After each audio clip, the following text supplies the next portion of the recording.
Olá, estamos começando o programa Sala de Visitas aqui pela TV Câmara de Florianópolis e você nos acompanha através do canal 61.4 da TV Digital Aberta e também através do canal 16 da NET. Hoje no programa estamos recebendo o vereador Afrânio Bopré do PSOL. Obrigado, vereador, pela sua presença no nosso programa.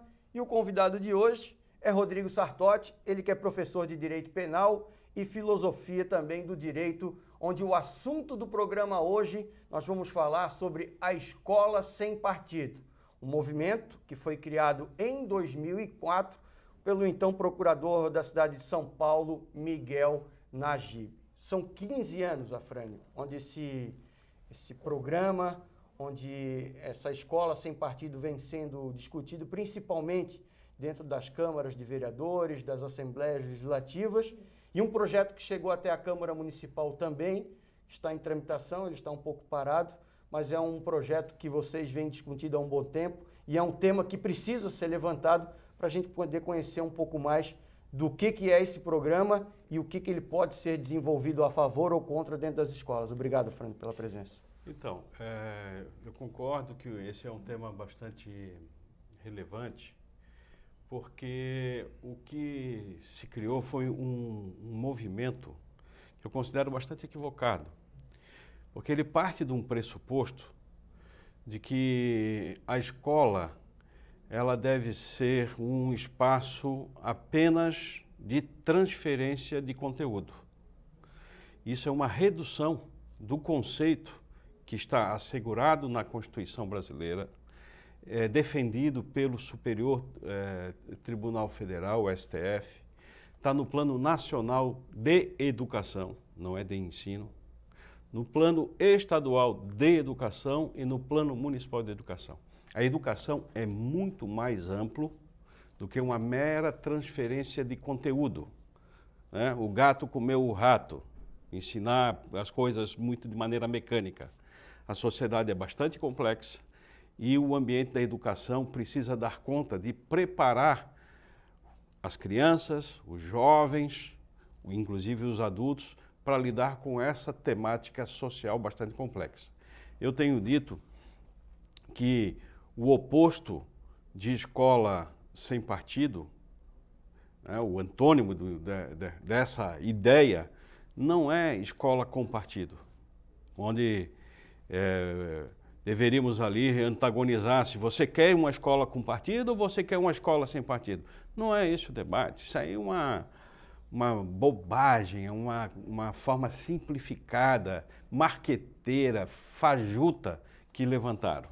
Porque o que nós precisamos defender é uma escola que seja democrática, plural, livre, laica e que qualifique os nossos estudantes. Eu não gosto de usar o termo aluno, porque A é negação e luno é luz, ou seja, que o professor não tem na frente pessoas apagadas, sem luz. O professor tem estudantes, pessoas que estão ali dispostas a abrir a cabeça, conhecer, aprofundar, fazer ciência, pensar o mundo e se preparar profissionalmente. É isso que nós precisamos, é uma escola que tenha capacidade de lidar com esse desafio para o século XXI. Até porque hoje nós já batemos a casa de mais de 12 milhões e 400 mil brasileiros desempregados. A maioria deles são jovens. Não há como reverter isso apoiando ideias que simplifique, que estreite, que não permitam que o próprio estudante tenha conhecimento dessa realidade. Então, esse é um tema extremamente importante, está aqui dentro da Câmara de Vereadores, nós temos 2 projetos, esse que tem esse viés, cujo propósito é fazer censura na sala de aula, é perseguir professor, como também tem um outro, a qual eu apoio e sou signatário, que é a Escola Sem Mordaça, uma escola livre, o direito de cátedra do professor, que possa desenvolver as suas ideias. Porque, Inocente, eu sou professor. quantas vezes as perguntas que os alunos fazem, muitas vezes deixa a gente até desconcertado. Então, imagina se um professor, vou dar um exemplo bem grosseiro, como é que o professor tem que se comportar. Se um aluno pergunta, eu sou professor de economia, diz, professor, o que significou a facada no candidato Bolsonaro com relação à Bolsa de Valores? Eu tenho conhecimento para responder isso, eu tenho conhecimento. E posso responder com muita tranquilidade e digo, esta é a minha opinião, se você quiser ter outra opinião, você pode, eu posso inclusive indicar outras formas de ver. Isso é normal, não tem como na sala de aula. Aumentou a gasolina, ele quer saber por que o preço do petróleo é flutuante, por que ele tem que estar vinculado, se tudo é produzido aqui dentro, se o petróleo é extraído no Brasil, se ele é refinado no Brasil, se é distribuído no Brasil, por que tem que vincular com o preço internacional? Ele quer conversar sobre essas coisas. Não tem como não falar sobre o mundo, sobre o planeta, sobre a economia. Eu, como professor, aí fica lá com outro com o celular na mão para ver qual é a minha resposta e querer me detonar nas redes, não sei o quê, criando um problema de... Tá bobagem isso, bobagem. Eu vou deixar para o Sartori, inclusive, colocar as questões que, do ponto de vista do direito, que impedem esse tipo de projeto prosseguir, né? Porque isso já foi parar no STF, no Supremo Tribunal Federal, e não há condições de se aprovar projetos de lei nem no plano municipal. Por quê? Porque o tema da educação, ele está já prescrito no Plano Nacional de Educação. Eu não posso ter uma concepção de educação em Florianópolis, outra em São José, outra em Salvador, outra em Recife, outra em Belém. Não dá. Isso aqui é Brasil, é um país, é uma república. Nós temos que ter essa visão, né, de sociedade que nós somos. Professor, obrigado mais uma vez pela sua presença aqui. Como o vereador à frente estava falando, o senhor faz parte aí, é professor de Direito Penal, e já são 15 anos que se discute esse movimento no Brasil, em vários estados com um pouco mais de frequência, até porque já estão projetos tramitando, e penalmente, né, nós tivemos alguns problemas com relação à jurisdição desse movimento. Como é que vocês têm visto isso? Como é que vocês têm analisado esse negócio do movimento da escola sem partido? Então, Nossetti, primeiramente eu agradeço o convite, né, a oportunidade de estar falando sobre esse assunto, que é um assunto extremamente importante, principalmente no dia de hoje, né, diante de uma declaração do presidente com relação a mais um corte de gastos na educação, principalmente na área de ciências humanas, que é extremamente perigoso isso. E é importante que a gente venha falar sobre educação, como a Frânio já bem pontuou. Primeiro que esse movimento, na verdade, ele não nasce no Brasil, ele não é uma invenção brasileira, né?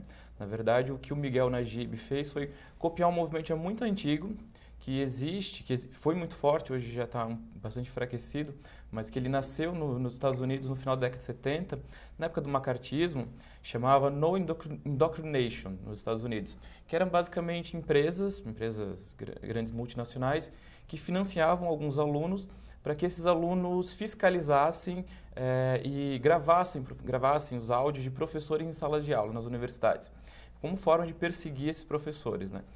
Isso já é algo que foi muito forte nos Estados Unidos no final dos anos 70 e início dos anos 80. E no Brasil isso começou faz uns 15 anos por aí.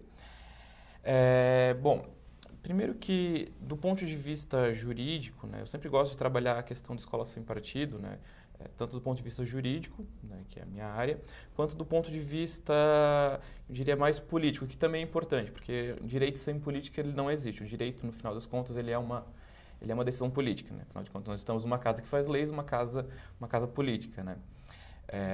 Primeiro que, como a Fran já colocou, a questão da educação, ela é algo federal, algo nacional, porque isso foi uma opção do Constituinte em 87, 88, de que a educação ficasse vinculada a decisões da Câmara Federal, do Congresso Nacional, da Câmara e do Senado. Então, por conta disso, a Constituição ela já coloca uma série de itens, de matérias que estão restritas à deliberação tão somente da Câmara Federal, da Câmara e do Senado, né, do Congresso Nacional. E uma dessas matérias é a matéria relativa à educação, as diretrizes gerais de educação. Não à toa nós temos uma Lei Nacional de Diretrizes e Bases da Educação, que é a lei que define quais serão as diretrizes, as linhas gerais da educação no Brasil. Essa é uma lei federal e ela é matéria privativa do Congresso Nacional, ou seja, só os deputados federais e os senadores podem criar leis, podem deliberar sobre isso. Além disso, obviamente há questões suplementares de educação, como definir políticas locais de educação que estão restritas, que podem ser deliberadas por deputados estaduais no âmbito das assembleias e por vereadores no âmbito dos municípios. No entanto, as políticas gerais são restritas ao Congresso Nacional.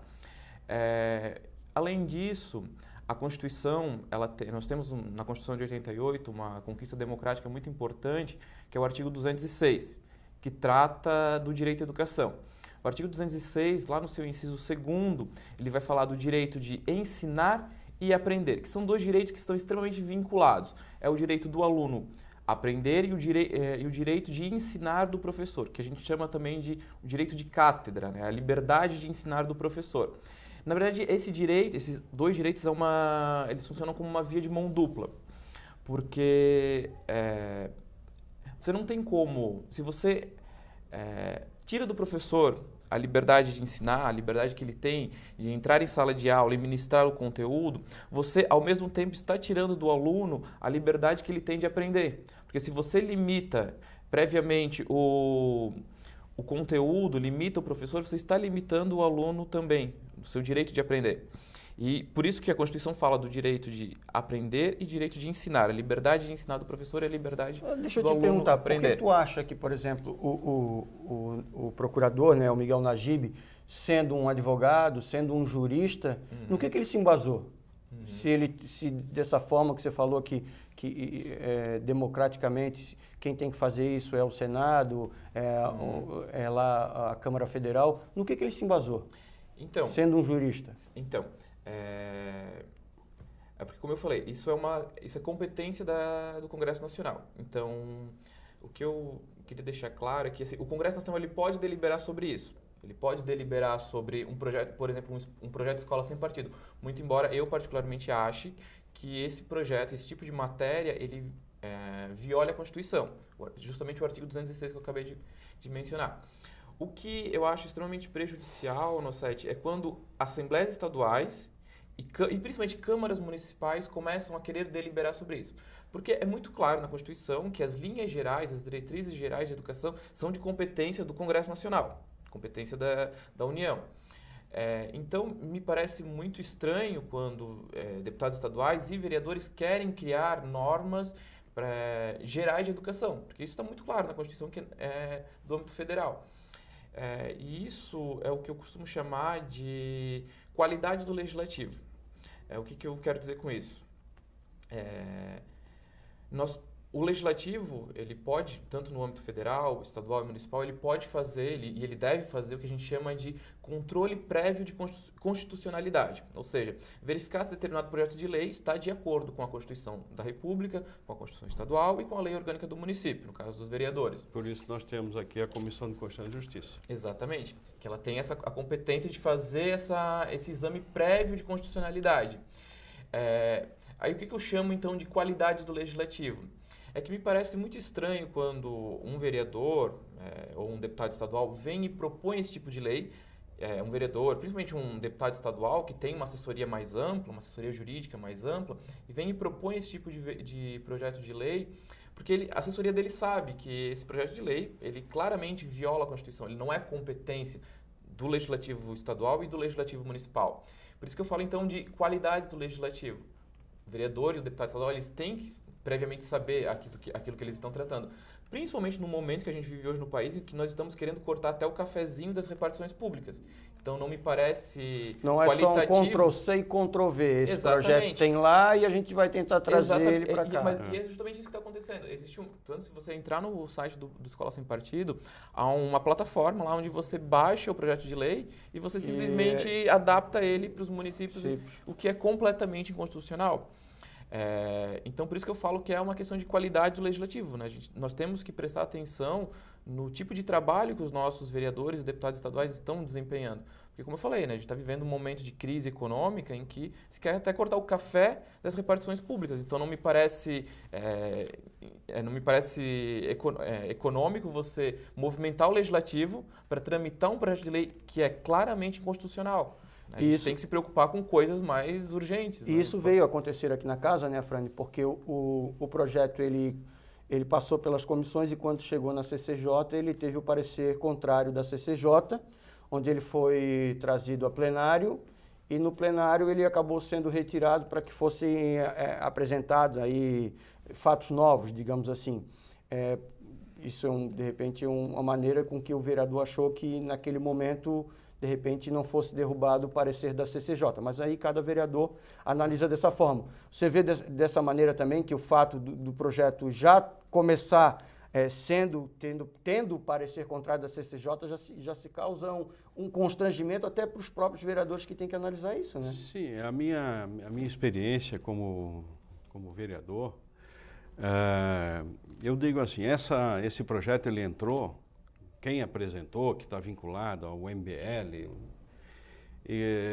entrou para fazer luta política, não entrou para fazer lei. Bem, isso é uma casa, aqui também é uma casa política, só que a Comissão de Constituição e Justiça, ela tem que analisar à luz da legalidade da constitucionalidade. E ela entendeu, assim como o STF, que já tem uma posição monocrática do ministro Barroso, de que é inconstitucional.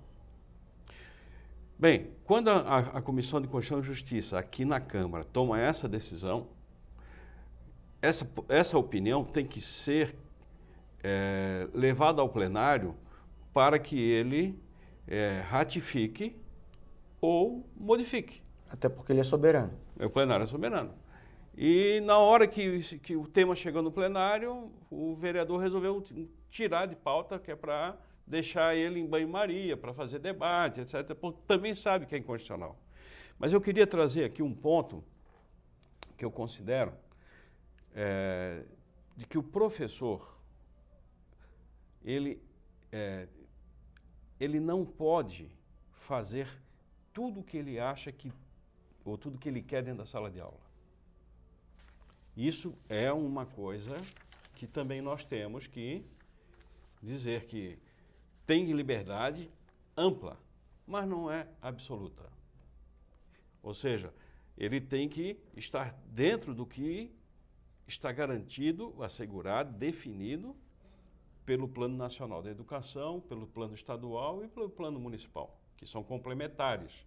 Esses planos não são opositores, porque é a União responsável pelo ensino de terceiro grau, já o município tem uma outra finalidade, o Estado também tem outra, então são complementares, mas o professor tem que estar dentro daquele compromisso definido por lei.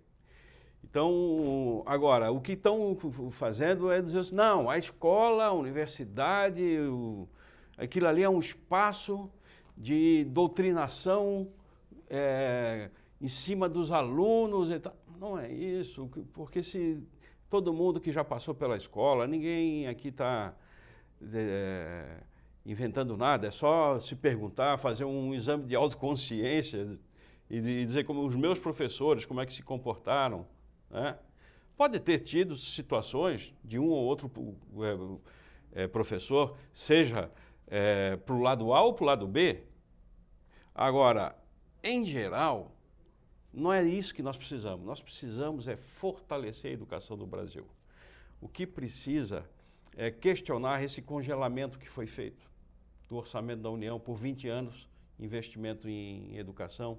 O que precisa ser feito é uma boa educação de qualidade, precisa valorizar o professor. Não existe educação de qualidade sem investimento na educação, especialmente em quem está em sala de aula.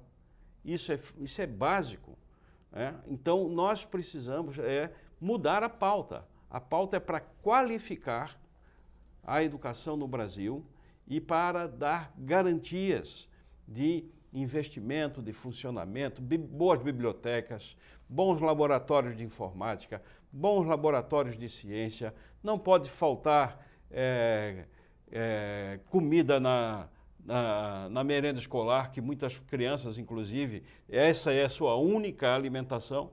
Muitas vezes vão até para a escola movido por esse lado, o que é muito ruim. Mas é isso que nós precisamos, dar um amparo para um processo amplo de educação. Fazer, inclusive, visitas a campo, conhecer a realidade, sair das quatro paredes, quem sabe conseguir um ônibus, ir lá conhecer uma determinada situação, visitar o projeto Tamar na Barra da Lagoa, conhecer as nossas fortalezas em Atumirim, São José, a nossa história.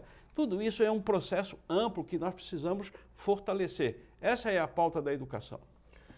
E para você que está chegando agora aqui na TV Câmara de Florianópolis, acompanhando a gente pelo canal 61.4 da TV Digital Aberta ou pelo canal 16 da NET, nós estamos hoje aqui no programa Sala de Visitas, recebendo o vereador Afrânio Beaupré, do PSOL, e também o professor de Direito Penal e Filosofia do Direito, Rodrigo Sartotti, onde estamos falando sobre um tema muito importante que há 15 anos já vem sendo discutido aqui em vários estados brasileiros e que chegou aqui na capital catarinense, que é a escola sem partido. A gente vai a um breve intervalo, na sequência a gente volta para falar mais sobre esse assunto aqui dentro do programa Sala de Visitas. É rapidinho.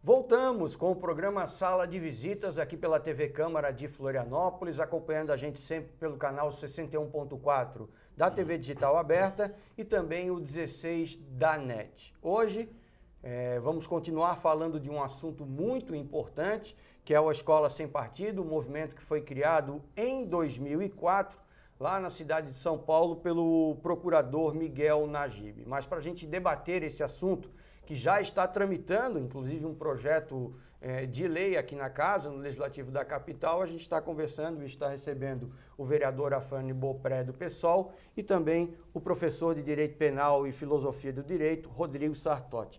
Rodrigo, a gente falou ali no primeiro bloco de que está se disseminando muito um Ctrl-C, Ctrl-V, de pegar esse projeto, tentar trazer para o Legislativo dos estados e também dos municípios. Você, como professor de Direito Penal, que exemplos você pode dar de problemas que isso vem causando, até mesmo com relação a dentro de sala de aula, o que isso tem gerado com relação a essas discussões aí desse movimento? É bem importante pontuar isso como um movimento, né? Que realmente é um movimento que está bastante capilarizado pelo país, né? Como o Afrânio bem mencionou, nós já temos uma decisão monocrática, não é uma decisão colegiada ainda do STF, né, do Supremo Tribunal Federal, que é uma decisão do ministro Barroso, que suspendeu uma lei estadual do estado do Ceará, que instituiu o programa Escola Sem Partido naquele estado. A ação na época foi proposta pela Confederação Nacional dos Trabalhadores em Educação e ainda aguarda a decisão final do tribunal. No entanto, nós tivemos no ano passado, durante as eleições, uma decisão muito importante do STF, uma decisão colegiada, unânime do STF, que tem tudo a ver com a Escola Sem Partido, com esse movimento, que foi teve um pequeno problema em algumas universidades, com faixas contra determinadas posições políticas, né, não com relação a candidatos, com posições políticas. E se tentou censurar essas universidades, esses alunos. E na época, meados de outubro, a Procuradora-Geral da República, a Raquel Dodge, entrou com uma ação, uma ADPF, uma arguição de descumprimento de preceito fundamental no STF, que foi julgada por unanimidade, e o STF garantiu a liberdade de ensino no âmbito das universidades. Claro, é uma decisão que se restringiu naquele julgamento às universidades, mas, por analogia, nós também podemos alargá-la ao âmbito das escolas. Então, é muito importante essa decisão. Inclusive, essa decisão foi o fundamento que o ministro Edson Fachin recentemente utilizou para suspender um canal de denúncias que a deputada estadual de Santa Catarina, Ana Campagnolo, tinha criado, né, nas suas redes sociais. Ele proibiu ela. A ação foi proposta na época, no início do ano, no final do ano passado, na verdade, pelo então promotor de justiça aqui da capital, David Espírito Santo, que hoje é procurador de justiça. Essa decisão, tivemos uma decisão liminar suspendendo a decisão no nosso Tribunal de Justiça, mas o STF restabeleceu a decisão liminar de primeiro grau, dizendo que ela não podia manter esse canal, que significaria uma espécie de perseguição aos professores. E o fundamento dessa decisão do ministro Edson Fachin foi justamente essa decisão que eu mencionei, né, que foi dada no ano passado com relação às universidades. Nós estamos tendo vários problemas, tanto nas universidades, no SET, quanto nas escolas. Hoje eu atuo como servidor do Ministério Público aqui do Estado, mas até ano passado eu advoguei por cerca de 3 anos para o Sindicato dos Professores. E eu vi in loco, de perto, como que esse movimento está sendo nocivo para os professores da nossa rede estadual e também da rede municipal. Porque muito embora esses projetos no âmbito dos municípios eles não estão indo para frente, felizmente, ou porque ou estão sendo arquivados ou então estão tendo sua inconstitucionalidade declarada pelo nosso tribunal aqui de Santa Catarina, mas o que está se criando é todo um clima de perseguição. E é justamente isso que esse movimento quer. Nós tivemos há cerca de 2 anos uma audiência pública, aliás, em Brasília para discutir esse tema. E alguns defensores desse movimento, eles falaram com todas as letras. Isso está disponível na internet, no site do Senado, enfim, para quem quiser ver. Mas eles falaram com todas as letras que, sim, eles sabem que esses projetos são inconstitucionais. Só que o que eles querem é justamente criar essa cultura de medo nas escolas e nas universidades para que os professores tenham medo de entrar em sala de aula e exercitar o seu direito de liberdade de ensinar. E é isso que está acontecendo. Eu acompanhei vários casos, na época que eu estava advogando, de professores perseguidos por pais de alunos.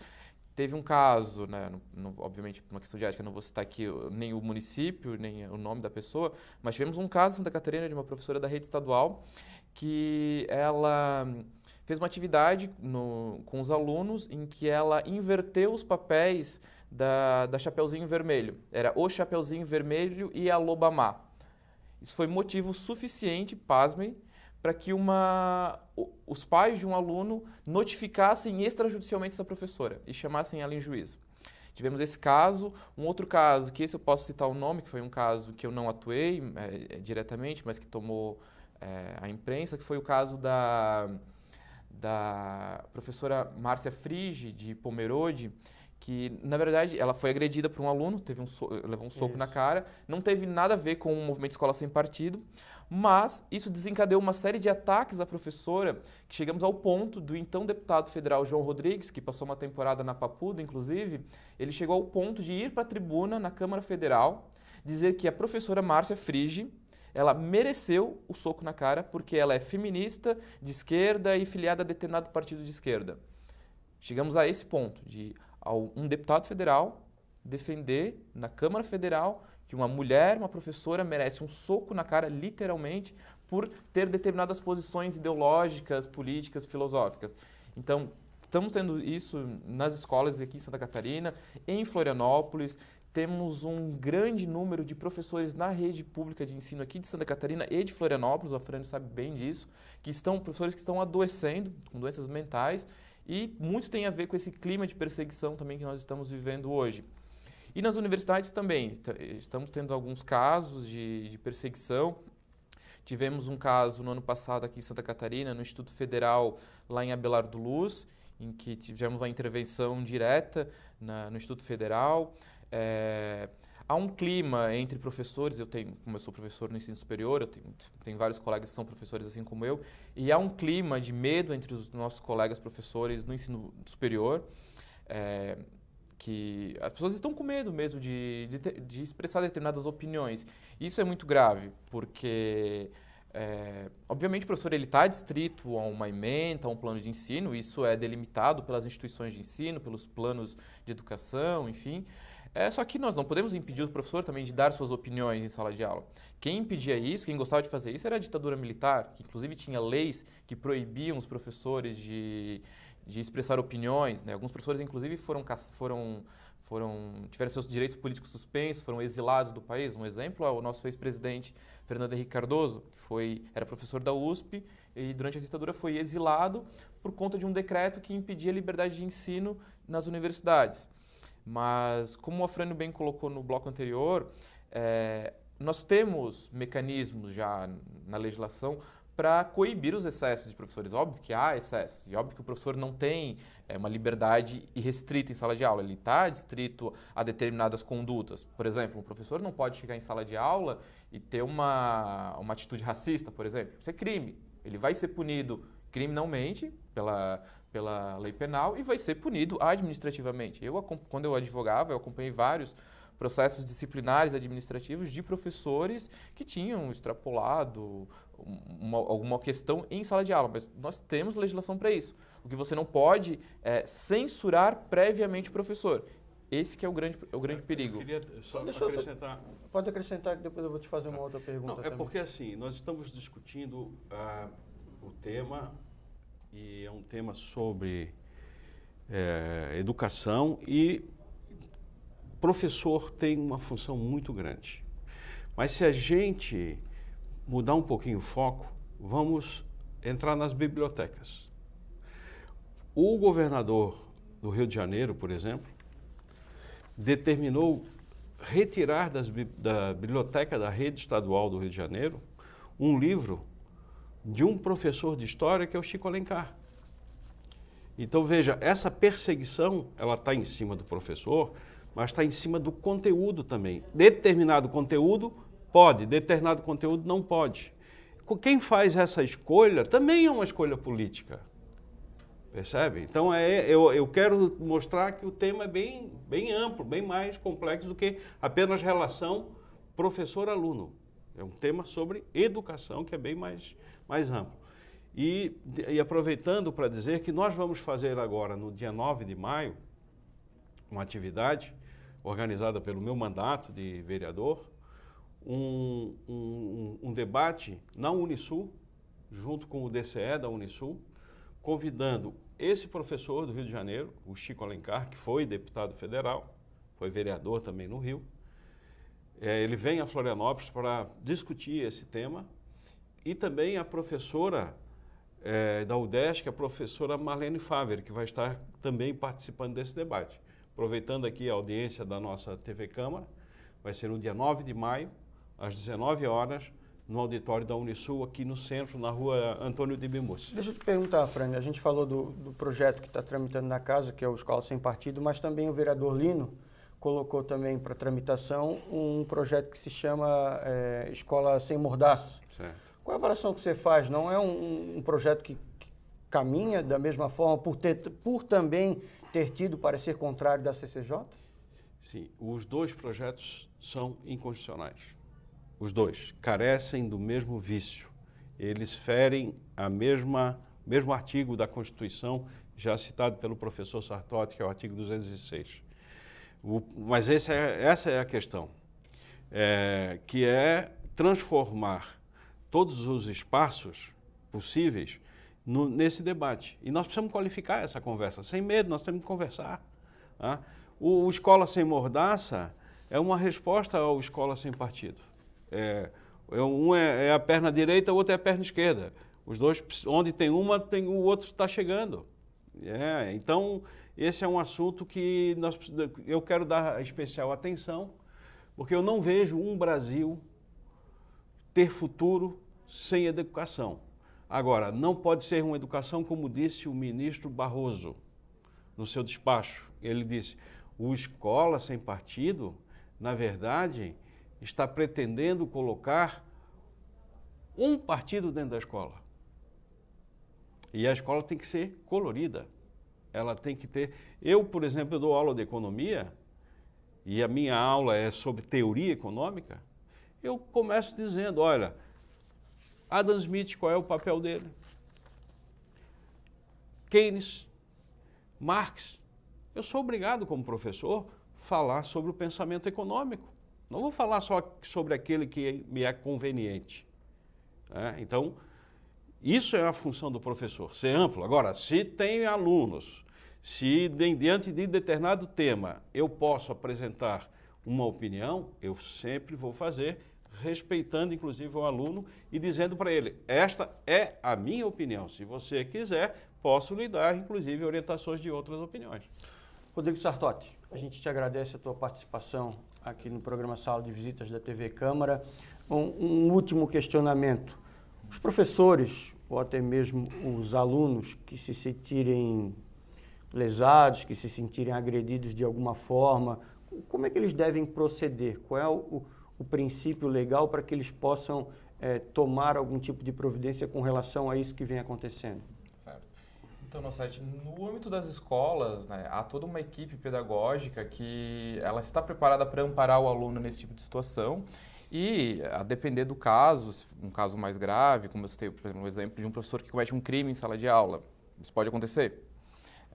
Há mecanismos pedagógicos dentro da escola para que isso seja levado às autoridades, né? As equipes pedagógicas elas estão treinadas. Eu só posso falar com relação principalmente ao estado aqui de Santa Catarina, nossa rede estadual, há um núcleo, agora me foge o nome do núcleo, mas há um núcleo na Secretaria de Educação especializado para resolver esses conflitos nas escolas e, dependendo da situação, eles vão comunicar, vão reportar às autoridades competentes, ao Ministério Público, se for necessário a Polícia Civil, enfim, mas há um núcleo na Secretaria de Educação do Estado de Santa Catarina responsável por isso, que eu acho que é o Núcleo de Mediação de Conflitos, salvo engano, que é bastante atuante em todo o Estado. Então, os alunos podem fazer isso, inclusive os pais também, né? Até que porque é importante também lembrar que a educação ela tem um papel muito importante da escola, mas a família tem que participar. Mas a família tem que participar da educação não querendo censurar os professores, mas sim participando da construção pedagógica da escola, participando das reuniões, participando da formulação do projeto político-pedagógico de cada escola. Enfim, essa é a participação que a família tem que ter dentro da escola, que é extremamente importante, né? E, por fim, Nossetti, eu gostaria só de colocar uma questão bem rápida, né? Como eu sou, além de professor de Direito Penal, eu sou professor de Filosofia do Direito. E há uma filósofa que ela é uma unanimidade, tanto na esquerda quanto na direita. A esquerda não gosta dela porque diz que ela é antimarxista, a direita não gosta dela porque diz que ela é marxista, que é a Hannah Arendt. Eu gosto bastante da Hannah Arendt, que é uma filósofa liberal, uma liberal clássica, e a Hannah Arendt ela tem um livro chamado Origens do Totalitarismo, no qual ela fala que quando uma sociedade ela abdica da sua capacidade de pensar criticamente, quando a população se torna supérflua, ou seja, ela perde essa capacidade de pensar sobre sua própria realidade, pensar criticamente, ela se torna extremamente manipulável. E é dentro dessa fragilidade da sociedade que abdica da sua capacidade de pensar, é que regimes totalitários conseguem florescer. E é isso que a gente não pode permitir que aconteça no Brasil. E se continuarmos levando para frente esse tipo de política institucional, eu temo pelo que pode se avizinhar aqui no nosso futuro breve no Brasil. Então, obrigado pela sua presença, Rodrigo. Eu que agradeço. Vereador Afrânio, obrigado também pela sua presença aqui no Sala de Visitas. Vamos aguardar outras visitas suas também com outros temas importantes e vamos aguardar também o retorno, né, desse projeto aí na casa para ver qual é o procedimento que vai ser feito aí do Escola Sem Partido. Certo. Então, eu só queria reforçar essa ideia de que o antônimo de escola sem partido não é escola com partido. É uma escola livre, uma escola com liberdade, uma escola plural, uma escola que tem a capacidade de educar e não só transferir o conteúdo de ensino. Por quê? Isso é importante, Nossetti, porque a educação contém o ensino. Agora, o ensino não contém a educação. O inverso não é verdadeiro. Então, é esse o debate que nós queremos colocar para qualificar ainda mais a capacidade de educar no Brasil. Tá aí, esse é o vereador Afrânio Bopré do PSOL, juntamente com o nosso convidado de hoje, Rodrigo Sartotti, professor de Direito Penal e Filosofia do Direito, onde nós tivemos um assunto muito importante, falando sobre esse movimento da Escola Sem Partido. São 15 anos de discussão em vários estados brasileiros, um projeto de lei que chegou também à Câmara Municipal aqui de Florianópolis. Ele foi retirado de pauta para trazer aí novos fatos, né, que possam agregar a esse projeto, já que a CCJ da Casa acabou dando um parecer contrário ao projeto da Escola Sem Partido, e agora nós vamos aguardar então para esse projeto retornar à pauta da Casa para ver o que os vereadores vão avaliar. Mas a gente agradece a participação dos nossos convidados, também agradecemos a audiência de todos vocês que acompanharam a gente, lembrando que você pode sintonizar a TV Câmara sempre através dos canais 61.4 da TV Digital e o canal 16 da NET, e você pode acompanhar também todos os nossos conteúdos através das nossas redes sociais e também agora através do YouTube. Nós temos aí umas transmissões ao vivo também que são feitas de vários assuntos que são colocados em pauta aqui dentro da TV Câmara. E claro, todas as informações do Poder Legislativo da capital catarinense você acessa o www.cmf.sc.gov.br. Obrigado pela audiência de todos, fiquem com Deus e até o próximo Sala de Visitas. Um abraço.